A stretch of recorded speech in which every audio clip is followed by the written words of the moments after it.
ጋሽ መጣ እንዴ? ቡራ መጣ። ምሳሌስ እንጃ እንዴ? ምሳሌስ ምን ሆነ ነው ሞገስ? ደህና ነኝ ሉላይ። ያውሬ እየተከታተለኝ ነው፣ እየፈለገኝ ነው። አግኝቶ ነው?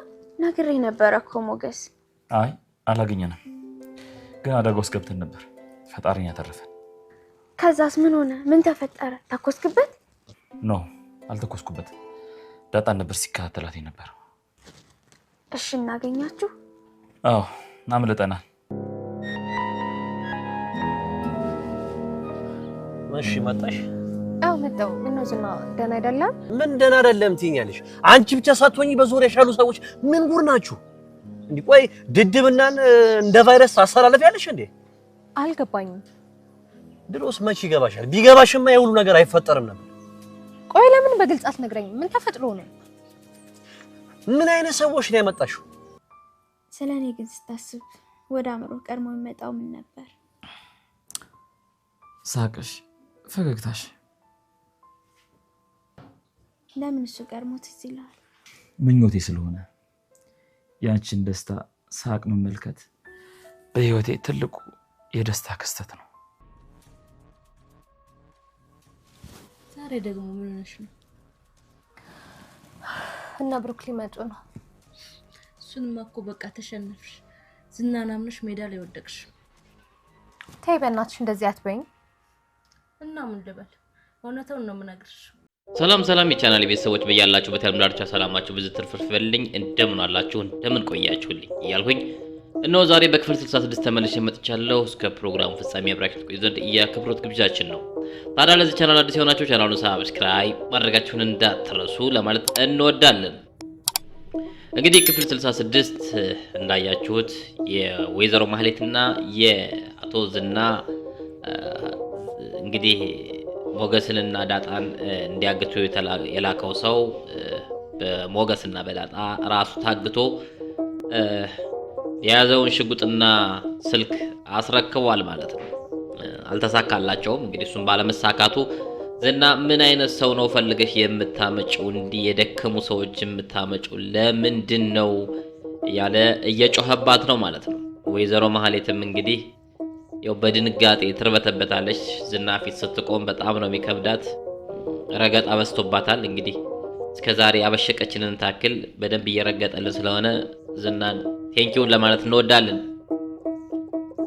ሌላው ሉላ እንግዲህ ወደ ክፍለ ሀገር እንሂድ ያለችው ነው። ሞገስን ከዝና ለመደበቅ ክፍለ ሀገር እንሂድ ያለችው ነው።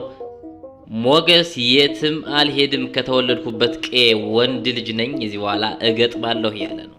ይግጠም ወይስ ክፍለ ሀገር ይሄድ የምትሉትን በሉት ይሄን ሰውዬ።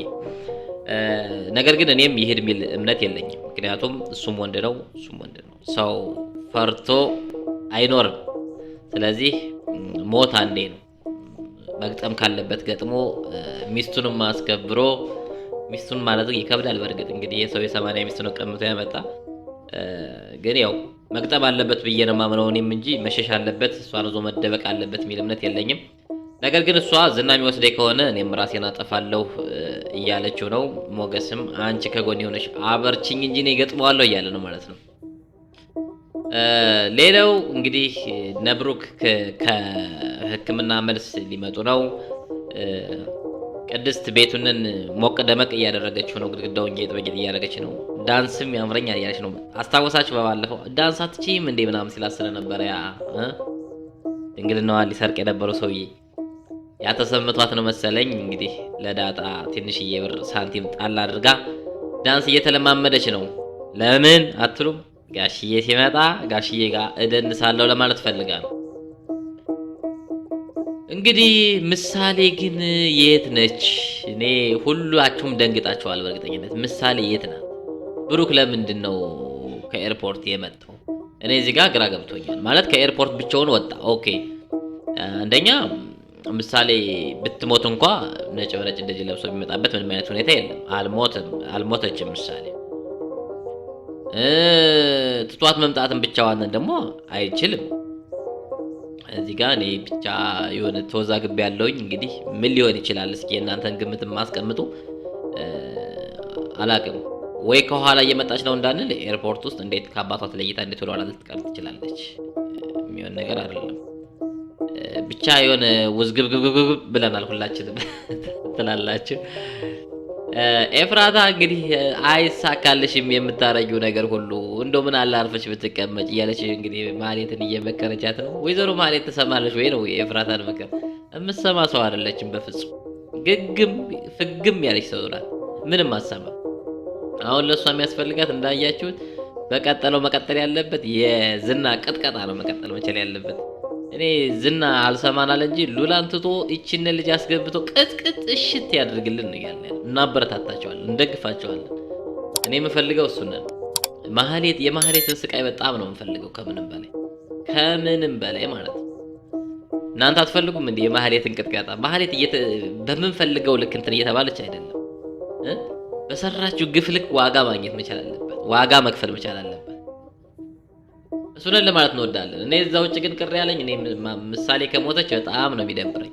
በጣም ማለት ነው በቃ ማለት እኔ በጉጉት ተጠብቃቸዋለሁኝ እነሱ እስኪመለሱ። ታውቃላችሁ አንድ ሰው ሕክምና አይደለም ገበያ ሄዶ እስኪመለስ የምትጠብቁት ጉጉት አለ አይደል? እኔ በዛ ደረጃ በጉጉት ነው የምጠብቃት። ታክማ ድና መጣ ምናምን በቃ ማየት ነው የምፈልገው። አሁን ሞተች እንኳን እንዳንል የብሩክ አለባበስ የእሷንን ሞት አይገልጽም።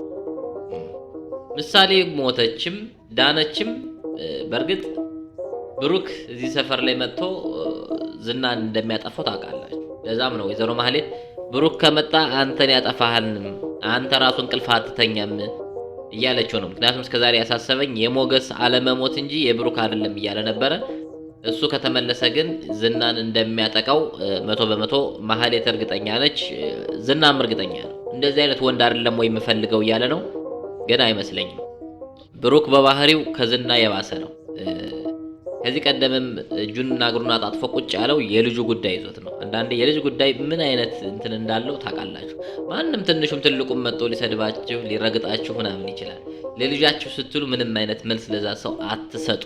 ስለዚህ ያ ጉዳይ ይዞት ነው እንጂ ዝና ዛሬ ለሚያዝበት ጋንግስተር ለሆነበት ሰፈር ብሩክ ጋንግስተር እንደሚሆን ማመን መቻል አለባችሁ። ልጁ ሞተችም ዳነችም ማለት ነው። ስለዚህ ሞገስም እንደምታዩት እንግዲህ አልሞት ባይ ተጋዳይ ሆኗል። ደፋር ሆኗል። አንቺ አብርችኝ እንጂ የትም አልሸሽም እሱን እገጥማለሁ ብሏል። በተለይ ደግሞ ሁለቱ እጅና ጓንት ከሆኑ ሞገስና ብሩክ እጅና ጓንት ከሆኑ ዝናን ድራሽ አባቱን ከዛ ሰፈር ያጠፉታል ብዬ አስባለሁኝ። እናንተ እስኪ ምንድን ነው የሚሰማችሁ? ብሩክ ዛሬ ነገም ተመልሶ መጥቶ በይቅርታ ከዝና ስር እግር ዝቅ ብሎ ይኖራል ብላችሁ ነው የምታስቡት? እንዴት ነው? ምንድን ነው የእናንተ ሀሳብ? እስኪ እናንተን ሀሳብ አጋሩ። ምንድን ነው ሀሳባችሁ? ይግጠመው ወይስ እንደ በፊቱ ዝቅ ብሎ አንገቱን ደፍቶ ይኖር? ምንድን ነው ምርጫችሁ? እናንተ ብትሆኑስ በሞገስ ቦታ ወይም በብሩክ ቦታ ብትሆኑ ምንድን ነው የምታደርጉት? ስለዚህ ያማለ ይማለ ምሳሌ እንድትሞት አንፈልግም፣ እንድትድን እንፈልጋለን። ምክንያቱም ምሳሌ ብትድን ብዙ ነገሮች ቀጣይ ማየት የምንፈልጋቸው ነገሮች አሉ።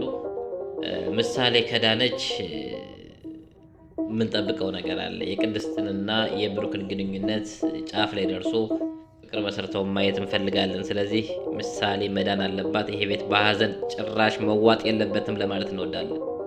ሌላው በዚህ አጋጣሚ እንግዲህ አንዳንድ ኮሜንታተሮች እንግዲህ ይሄንን ለምን እንደዚህ ትሰራለህ፣ ለምን እንዲህ ታደርጋለህ ምናምን የምትሉኛላችሁ። ኦኬ እሺ፣ እናንተ እኔ ኮመንትን ኦዲየንስን አከብራለሁ። ባይዘው እኔ አሁን መስራት የምፈልገው ሪአክቲንግ ቪዲዮ መስራት ፈልጋለሁ፣ ሪአክሽን ቪዲዮዎችን መስራት ፈልጋለሁና ሚኒመም እዚህ ድራማ ላይ የምቆየው 10000 እስከምገባ ነው።